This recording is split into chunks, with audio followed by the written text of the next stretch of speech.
Hey, I'm Luis. And I'm Luis. And you're listening to the Content is Profit podcast. What's going on, everybody? Welcome back to the Travis Makes Money podcast, where we believe that money solves all your money problems.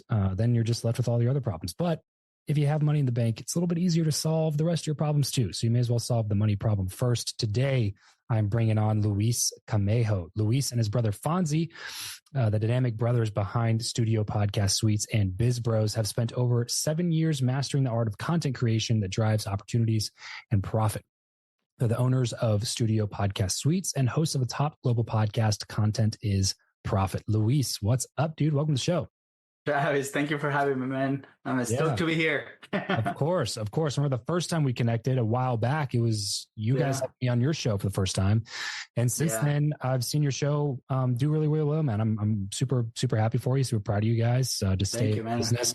Not a lot of people get into this game and keep doing it. So congrats. Yeah, I appreciate it, man. Thank you so much. And, yes, your interview was awesome. We saw you then at a couple of events and, so your evolution as well, you've been rocking it. So hey, you know what? You gotta just keep doing it, man. Consistency is half the game, Yep. So let's start off with some money conversation, man. First off, how do you make money? Yeah, absolutely. So we offer production services. It's what we've done primarily the last 5 years now, specifically turning long form into short form. And last year we acquired the studio. So we also do podcast production now. But we've always attached it to a service, even though when we started side hustles, about 8 years ago when Biz Bros started. Yeah, that's awesome, dude. What skill have you found it necessary to develop in order to be able to increase your ability to make money? And that's a good question. I mean, I think number one is believing in yourself, right? I remember our first social media thing that we saw was to a Mexican restaurant. We showed up, company wasn't even registered.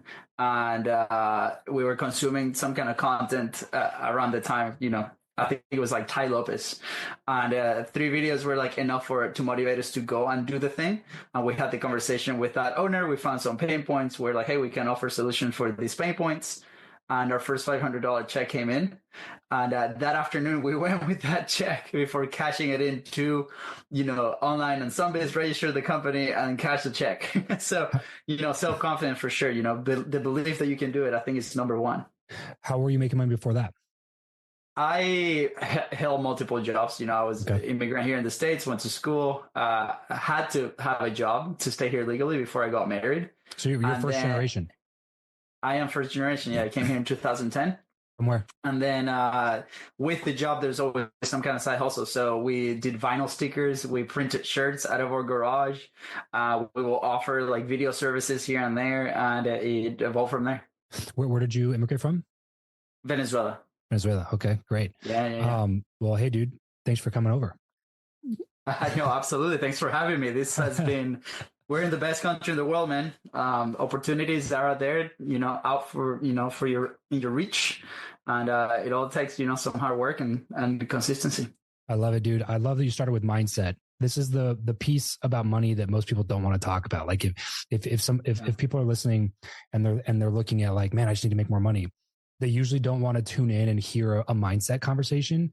But it's probably the exact thing that they need to hear because, you're the thermostat.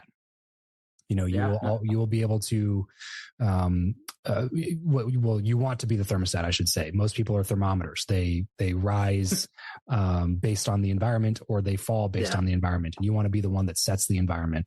And that starts in the mind. You got to be able to start believing that it's possible for you to go make more money before it's ever going to be possible for you to make more money. I think it was Henry Ford that said, whether you believe you can or you can't, you're right. And so starting with the mindset is 100% where you have to start.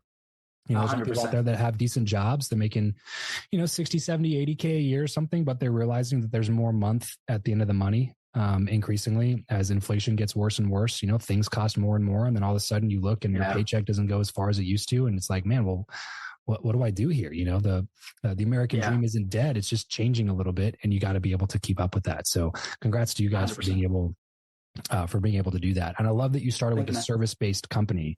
I think that's highly underrated. A lot of people will go out and try to start developing products and they become almost like inventors. It's like, man, the volume of skills that you have to acquire to develop an amazing product and then take it to market and then sell it and then be able to make enough money to be able to cover your costs to scale that. It's so intensive and difficult. Not impossible, but much more improbable than it is to start with what you guys did. Hey, we have an idea. Let's go see if somebody wants to do it. You know what I mean? Yeah. Because you didn't even have a business registered, right? No, it was just the idea, right? And we're like, let's test it out. The second we sell it, we really make it official. And we didn't have equipment at all. Like we started our services with our iPhones. Perfect. We literally would show up, and I think the first thing that we got was like a DJI Osmo, the first generation. That made the footage a little bit smoother. Yep. It was about $100, and then it grew from there. That's perfect, dude. This is the exact blueprint that people need to hear because, dude, I see so many people that are like, they go start a business, but before they do anything, they order like $1,000 in merch. They order like 500 business cards because it makes you feel official. Yeah. It's what I call fake progress. Yeah. You think that you're making progress. Oh, I got my business cards now. I got my website. It's like you're $5,000 into a business that like with money that you didn't really have, that you're not even sure people want. Like you're not even sure that that somebody wants that particular problem solved. So you know how to make 100% for sure that somebody wants that problem solved.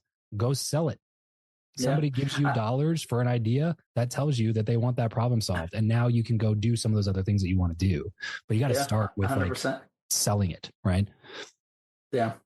So the skill, the first thing you said was mindset, but the thing that I'm hearing secondarily is the skill of selling. Tell me about your journey learning how to sell. Man, I mean, I don't think that journey ever ends. So, we continue to learn. And I remember just having a very hard time, having a lot of friction around sales. My dad and mom, they were not entrepreneurs. So I was like never around that kind of environment. And my dream was professional soccer. So like it wasn't really like into a company that sold. So something that really, really helped me is as soon as I got my work permit, because after graduation, you got to have a work permit to work in the States. I ended up and joined a fitness studio as a front desk guy. And the goal was solely to sell memberships. So I put myself in that environment. I'm like, okay, if I want a company, right? Because the dream was always there to kind of have my own thing and almost like being in control of my own future. I saw in Venezuela, inflation go up. My parents, like you mentioned earlier, like the paychecks would not like be enough. So that conversation was always there. And mindset was, okay, I want to create my own future.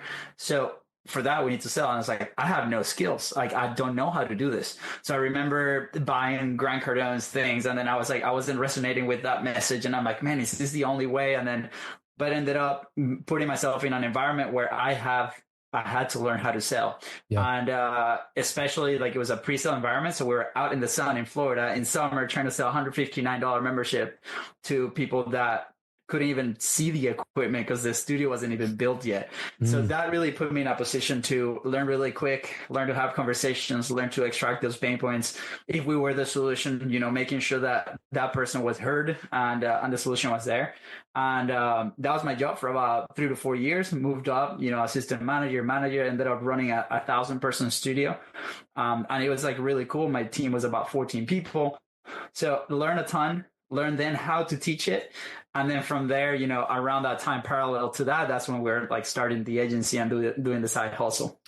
Love this, dude, because I think the education system in the country has gotten to the point where people have, again, we come back to the mindset thing. They have this belief that you have to pay in order to learn because that's what college teaches you. That's what school teaches. School preps you to go to college. And then college tells you got to invest money here before you can learn these skills that you're going to be able to monetize.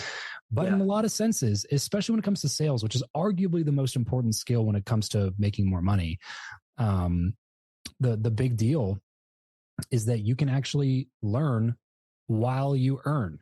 And that's exactly what you did. Is like you literally said it. Like I invested in this program, didn't really do much for me. I didn't really resonate with that type of selling.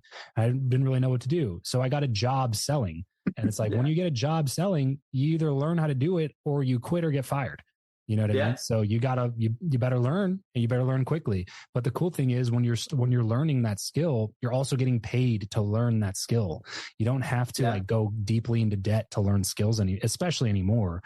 You know, like there's hundreds of hours of sales trainings you can find for free on YouTube. 100%. And if you're in a job environment that gives you, you know, I tell people you got to go get in an opportunity that gives you unlimited opportunities to sell and talk to people, whether that's selling gym memberships, whether that's telemarketing, cold calling, door-to-door sales, whatever it is. Unlimited opportunities to speak to people and improve your ability to sell. Because once you have the ability to sell, you can take that into whatever venture that you're going into. And it does so much more for you, man, because it gives you the confidence that you need to be able to go do it again. It's like, well, now you have more confidence to invest in yourself. Now the next program doesn't sound as expensive because you know that you can outsell the money that you just invested in the program, or, you know, you can buy that piece of equipment that you need for your side hustle business because you know next month I can go sell more stuff because I know at least I have that skill set. And if I have that skill set, then money will not be in scarcity anymore, you know, because money's not in scarcity, it's in abundance. The problem is that everybody 100%. Else has it. So you got like, how do I get there, right? How do I meet them in a place where, you know, that can exchange hands and provide some value? Absolutely. Well, what's been the best investment that you've made in your business so far?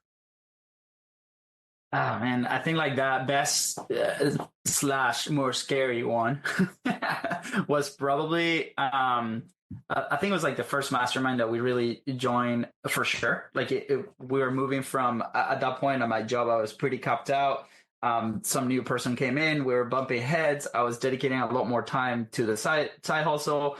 Wife was finishing school, pregnant. There was a lot of pressure around. And I was like, okay, I think it's time to move. And the decision came where I quit my job. And I was like, okay, the environment helped me. I got to put myself in an environment that's going to push me a little bit further, right? So we made a significant investment at the time.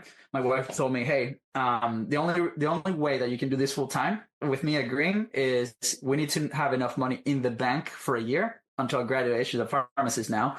And then you can do the thing. And she didn't really care where the money came from. She was like, we just need that amount. And so I went out and I applied for a bunch of personal loans, got the money from like 5 different loans, showed her the bank account, and she's like, sweet. So I quit in September. That same weekend, we ended up in a mastermind event in Idaho, very far away from Florida. And we ended up investing half the amount of what I took out for the full year into this program. How much was it? It was about $25,000. $25,000. So at this point, had you ever put money into yourself to any sort of that degree? Probably the most we did until then was about $1,600 in a master class. Yeah. And we were in this event and we felt like these were our people and we thought like this was going to push us forward. And we just felt like very motivated. The belief was there. We immediately had conversations in that environment about the product that we were going to sell. And we got leads from there. So we're like, it's possible, right? So then it happens. We started selling. We started executing on the product. And then COVID happened. That was like 2020, like right there. And every single account that we had except one closed doors 4 months in. And we're like, we had 60 days of runway. My wife had no idea I did this. Like, she's like, oh, they're working, they're doing fine. And that's when really it got like really, really scary because we had 60 days to kind of figure this out and continue to move the needle forward because we had to change our entire model. We were selling to small businesses in town. So everybody closed. And we're like, man, we have to evolve. But just the fact of having that experience, not only like maybe not a lot of the material that was taught in the mastermind, but put it in the position of, hey, I have to pay this investment back. While, you know, is a very high pressure environment, it pushed me to levels that I never thought. It created that pressure to kind of move forward, and it really helped us. And that's literally what kickstarted everything. That's what gave us the idea of the podcast, and then it evolved into, you know, what we do now. What did you do when COVID hit and you had to readjust everything? First couple seconds, freaked the heck out. My brother came in. We had a little office, and he came in and almost like emotionally slapped me. And he's like, "Go walk it out, walk it off." Yeah. And I think it was probably equally or more worried. And when we came back, we're like, okay, at the time we're offering like multiple different services, and we're almost like, glorified freelancers at the time. We had no team, no nothing. And we're already having the conversation to kind of niche down into one thing. So the conversation was already happening, as in we need to evolve and simplify things so we can scale the service itself. So we're like, well, let's see it as an opportunity. We had 60 days to really turn this around, and we don't have customers anymore. So our time is back. We can now execute on the thing that we wanted to do. So it was almost like a blessing in disguise, right? Because then we really focus on what we wanted to do. We wrote them in that same afternoon. We wrote it on the whiteboard, the 6 things that we're doing. And we're like, let's pick one that we both feel very strong. And that's what we did. And we started sending messages, sending DMs to people that we knew. And we're like, hey, can we send you an example? This is what we do. Can we send you a sample? Can we hop on a call and show you a demo? And within a couple of days, we ended up closing our next client. What was the niche that you picked? So what? What was the niche that you picked? Multi-purposing content. So we're like, we're really good at the production side. We had a system that we created out of necessity, because the businesses that we're selling to, we will go on location and we will shoot content for the entire month, because they didn't want to handle any of that. So production wise, the back end looked really well, but we were selling product to the wrong customer, right? Like they were, so we're like, let's have the framework be the niche, as in like people that need this, like they're already creating, they already have a solid offer, they already have some cash flow, and let's apply it to that. So it just happened that there were people that were already publishing podcasts for a while. Maybe they didn't have a team, an internal team. Maybe they were tired to outsourcing this thing, and we were able and reliably giving them this content, because we knew we could deliver. So we're like, let's put a goal of these 3 people, and then we look to hire somebody to kind of help us out with that. And then it was a lot easier because of one service versus 6. So first you changed your mindset at the very beginning. Then you invested heavily into changing your environment, which is highly, highly underrated. Most people are not in an environment where they get to meet a bunch of people who are like-minded, who have similar beliefs to the ones that they have, even though you might think those beliefs are crazy. All those people also thought those beliefs were crazy until they got in a room with a bunch of other people that thought they weren't crazy. And when you can finally normalize those like crazy beliefs, then you can start to free up the mental space to then be able to solve the problems that are being presented to you, which is exactly what happened. And a lot of times it can be really difficult when you come across that first big obstacle, because, this is where the rubber meets the road, and a lot of people just can't take it. But the frame that really helped me, and I'm curious to hear what helped you guys, the frame that always helps me is like the 10,000 people frame, which is basically, imagine it's 20 years from now. Everything in your life is back on track, and you crushed your dreams and your goals, and you're sitting in a great position, and you're standing in front of 10,000 people and you're telling your story. Every single person that I've interviewed on my podcast that has had any sort of like wild success has always had multiple setbacks and multiple obstacles. It's not a matter of if, it is only a matter of when. And so it's helpful to me when I'm going through that, because when you're in the middle of the crisis, it does not feel like there's an out. It doesn't feel like there's a way forward. But sometimes when I can really take myself out of it and go like, you know what, if I'm in front of 10,000 people and I'm telling the story, this is part of the story. This is that moment in the story where everything was against me. All the odds were stacked against me. And I felt like I was doing everything right. And then this thing that was completely out of my control changed everything about what I thought was going well immediately in a single day. And then I like that you said we whined about it at first, because it's okay. Like you got to process the emotions. It's okay to be sad. It's okay to throw a fit. It's okay to drink a beer. It's okay to, scream and cuss into a pillow, whatever you got to do to get it out of your system. But if you spend too long in that space, that's when you live the rest of your life as a complainer and a whiner, and you never get to tell the story because the story stopped right there. But the important thing is continuing to go beyond that point, which is exactly, what you guys did. Tell me about a big risk that you've taken since then that just didn't work out for you. I think we're in the middle of one. I don't know. We're still trying to figure out if it's going to work out or not, but the purchase of the studio was massive, right? We ended up buying this business out, right? It was we invested probably like $60K on it so far. Paid it off made a good deal with the previous owner. Was a friend of the podcast, and he needed it kind of out, and it fell in our lap. Really, it came after one of those moments where like there's an impasse, and we're like, what else? Like, what's next? We're coming out of working with a very big client, and they're moving on a different direction, and we're kind of lost. And literally 2 days after, it fell in our lap, the opportunity, and we took it, right? But we thought it was going to be one direction. We're like, oh, this is perfect. The pre-service that we offer. Later, we discovered that the gap between education gap between the customer of the studio and our agency customer was way too far. So the model was different. Still is a little bit.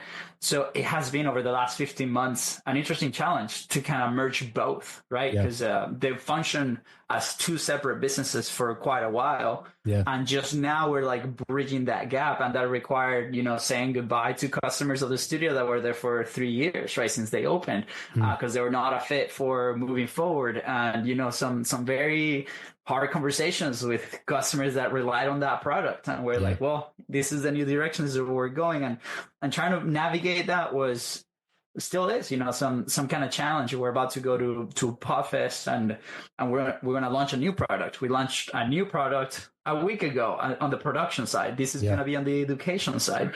So we were still in the mindset of, hey, we have these hypotheses based on the information that we get from our customers, the questions. Can we put something out there? And I think what changed, because we've been trying to do something with a community aspect or with a teaching aspect for probably 2 years, but we never end up launching it. And one change was we went to the mindset of everything is reversible. Like we've gone through so many setbacks that we're like, we always go back to like, okay, well, let's reset and let's restart and go back again. That before there was a lot of fear. Oh, what if it doesn't work out? What if it doesn't work out? Well, the worst case scenario is like we just start again, right? Like, worst case scenario, we go get a job. We have a work permit now, which is great, right? Like, it's okay. We reset. Luckily, we haven't had to do that, but that helped us kind of make the decision. And then once the decision is made, once we put dates in the calendar, once we announce it, now we have to move forward. It's the same thing. It's like, how do I put myself in that environment where I have to perform and execute? I think currently we're in one of those. Is nothing super negative, but I think it's a challenge to kind of figure that one out, as in like, what's the next step that motivates me, serves my customers, motivates my team, and all those things together has been a fun challenge for sure. Well, without knowing all the details of everything, man, it sounds like you guys are doing it the right way. Like, you're not letting the tail wag the dog, so to speak, which is what a lot of people do. It's that sunk cost fallacy of like, well, we bought the studio. We can't eliminate these customers. It's the only way we're making money on the studio right now. It's like, but does it feed the vision? Does it accomplish the mission? And if the answer is no, then even if it means that you're going to take a big risk to get rid of those clients and you don't know where the next clients are going to come from, it's probably the right move. If you zoom out and look at the long term and look at where you're headed, you're probably headed in the right direction. So congrats to you guys on being able to make some of those really difficult decisions in the meantime, man. Thank you, man. Thank you. Lots of caffeine for sure. Talk to me about your like lifestyle burn. If that's been a factor in the equation. You mentioned you have a wife, you guys have families. This all sounds really great until the rent checks due, the mortgage payments due, and it's like, well, we can't be homeless here. We're not single and 21 and can sleep on our neighbor's couch for a few months while we figure this out, type thing.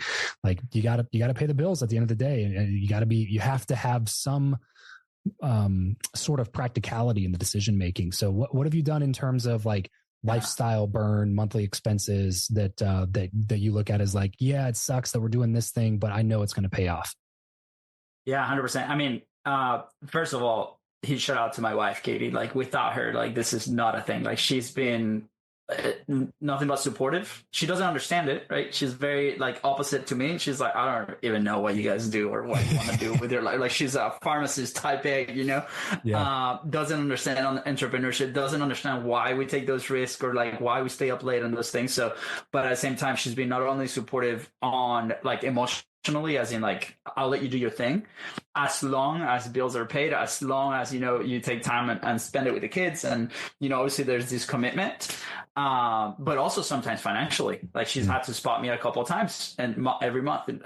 Always we try to have a very transparent conversation, like on the money side as much as possible. We go 50-50 in everything in the house. And she's like, she's very, you got to carry your weight, right? Which I understand, and in my mind, sometimes the guilt creeps in because as the men of the family, right, we're supposed to be the providers as well. And, I think that has been probably the hardest struggle sometimes, where, you feel like you need to do more, especially like my family environment here where we are. Nobody's an entrepreneur. We are the crazy ones. So whenever we're in family environments, right, we have these conversations. Nobody understands why we're going through all these things. So, we have to, I guess, justify it somehow. And in my head, I'm a big believer in manifestation and, obviously creating our life. And if you look at where we're coming from or where we were 5 years ago, today we're living the life that we were dreaming then, right? And it's like we're so blessed, right? Like we live in an incredible neighborhood with an incredible house, access to like pool and summer activities for the kids. My kid is in private school, like all these things that you're like, wait, what?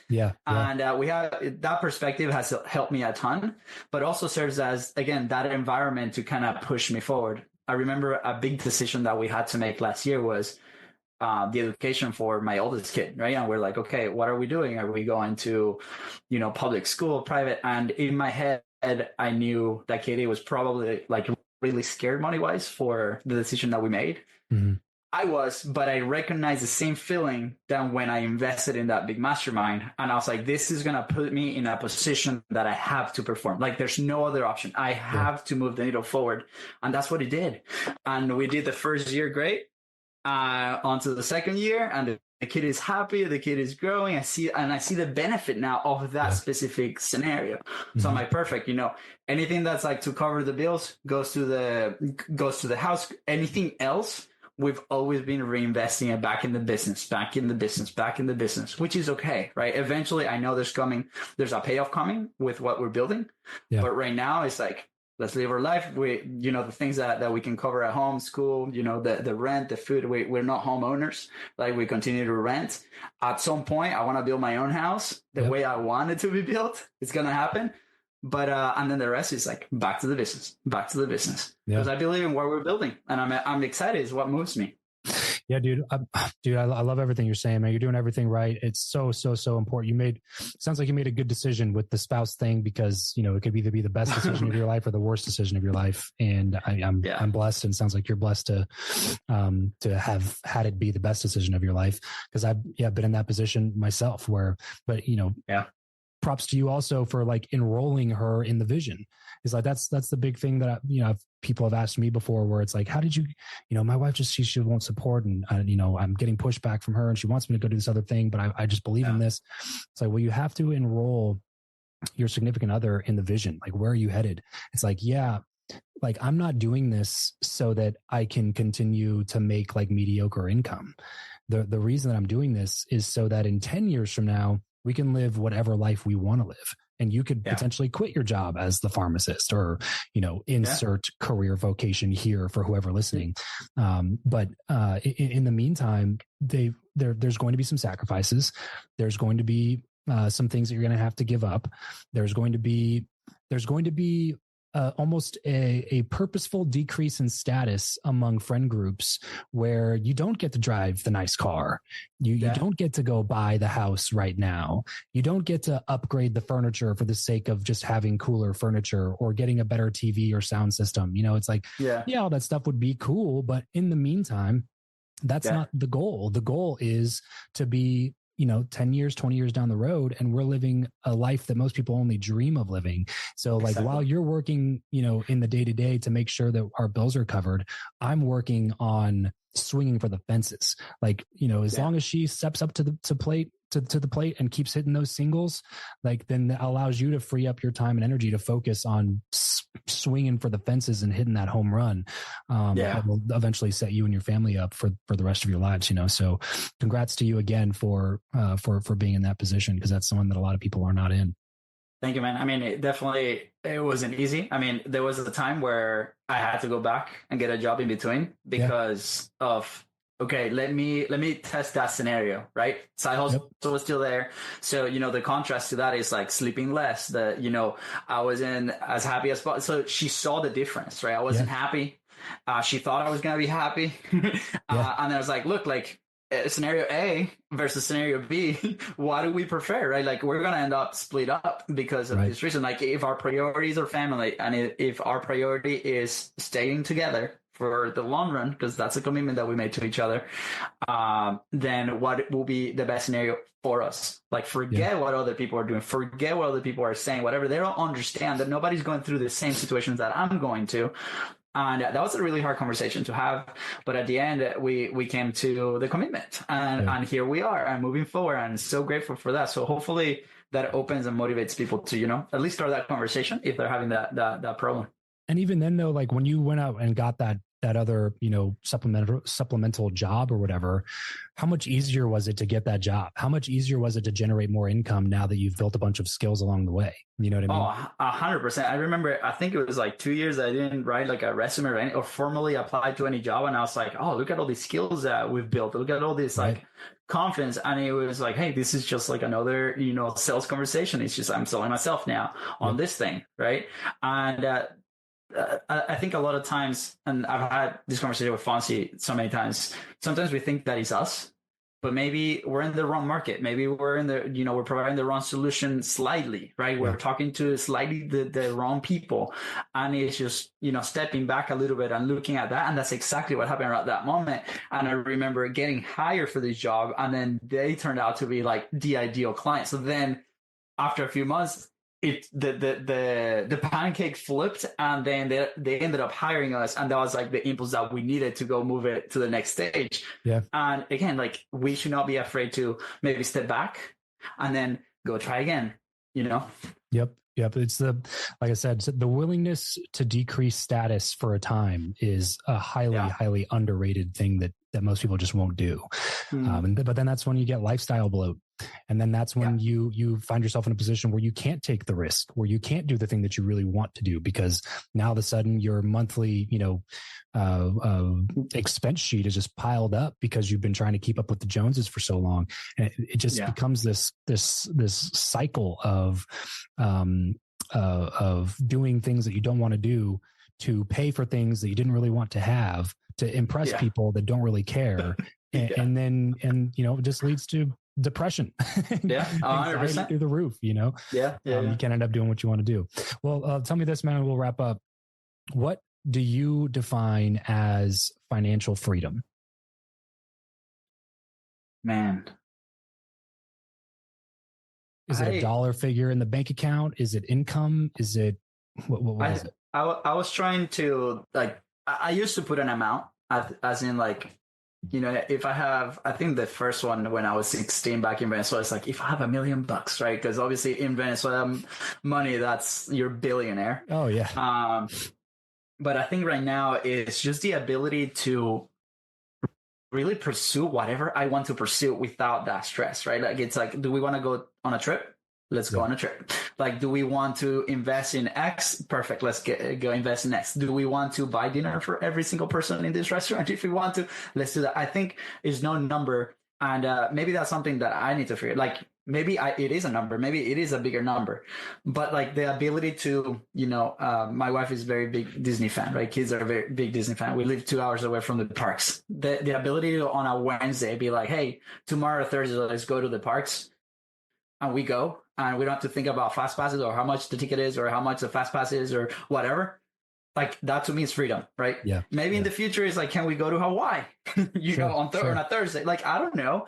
But the ability to do and have those experiences, like, I'm a big football fan, soccer fan, right? We're watching the Barcelona game a couple of days ago, and Luca turns around and is like, oh, Dad, I wish we could go to a game, right? I'm like, well, guess what? In summer, we're going to be going to games because the Club World Cup is coming here, right? Or the ability to pick up and buy an airplane ticket to go play.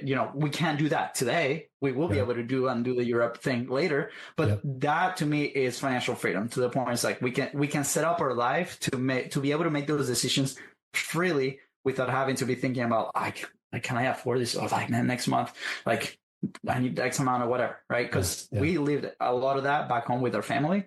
So I think that was like one of those experiences that mark you, were like, man, I don't want to live through that ever again. Love it, dude. Great way to end the conversation. I appreciate you, Luis, for coming on and sharing the journey, sharing some of the journey with everybody listening. Look, Luis immigrated here, first generation, came here with nothing, and has built a company now that's made multiple six figures in revenue over the last couple of years, and doing stuff that he loves doing. And that's the goal. That's the goal, man. If you can do something that you really, really enjoy, and it has the upside potential to make you good money in the future, then downgrade the lifestyle as much as you got to downgrade it in order to be able to free up yourself to do those things. Because I promise you, you will get more satisfaction and fulfillment chasing your dream than you will by accomplishing somebody else's dream. So that's it for this episode of the Travis Makes Money podcast. Remember, money only solves money problems, but every problem becomes easier to solve if you got some money in the bank. So why not solve that one first? Luis, thanks for coming and doing this with me, bro. Hopefully we'll be able to catch up in person again soon. Absolutely. Thanks, Travis. Have a good one.